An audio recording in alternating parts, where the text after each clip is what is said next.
అహ్మదాబాద్ విమాన ప్రమాదంపై దర్యాప్తులో black box, digital video recorder అత్యంత కీలకం కాబోతున్నాయి. ఇవి ప్రమాద స్థలంలోనే లభించడంతో ఇప్పుడు అందరి దృష్టంతా దీనిపైనే.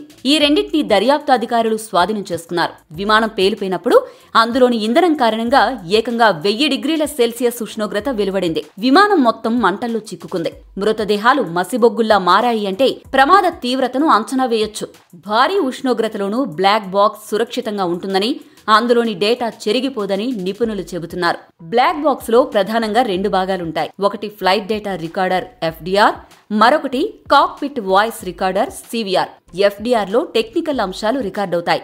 అంటే విమానం ఎగురుతున్న ఎత్తు, వేగం, ఇంజన్ పనితీరును ఇది రికార్డ్ చేస్తుంది. కాక్పిట్ లోని శబ్దాలు, సంభాషణలు CVR లో రికార్డవుతాయి. టైటానియం లేదా స్టెయిన్లెస్ స్టీలతో ఈ బ్లాక్ బాక్స్ తయారు చేస్తారు. ఇది 1100 డిగ్రీల సెల్సియస్ ఉష్ణోగ్రతతో పాటు అత్యధిక ఒత్తిడిని సైతం తట్టుకోగలదు. అంతేకాకుండా ఇది వాటర్ ప్రూఫ్. నీటిలో 6000 మీటర్ల లోతున కూడా 30 రోజుల పాటు భద్రంగా ఉంటుంది. నీటిలో దీని జాడ సులభంగా ట్రాక్ చేయొచ్చు. బ్లాక్ బాక్స్ లో నుంచి సంకేతాలు వెలువడుతూ ఉంటాయి. DVR అనేది బ్లాక్ బాక్స్ కంటే భిన్నమైనది. విమానంలోని CCTV కెమెరాల ఫుటేజీ కూడా ఇందులో ఉంటుంది. విమానం కాక్పిట్ క్యాబిన్ లో ఈ కెమెరాలు ఏర్పాటు చేశారు. బ్లాక్ బాక్స్ DVR డేటాను ప్రత్యేక ల్యాబుల్లో ఫోరెన్సిక్ నిపుణులు విశ్లేషించబోతున్నారు. ఇందుకోసం ఢిల్లీలో ఇటీవలే digital flight data recorder, cockpit voice recorder lab ను ప్రారంభించారు. దెబ్బతిన్న రికార్డర్లను రిపేర్లు చేసి డేటాను వెలికితీసే సదుపాయం ఇక్కడ ఉంది.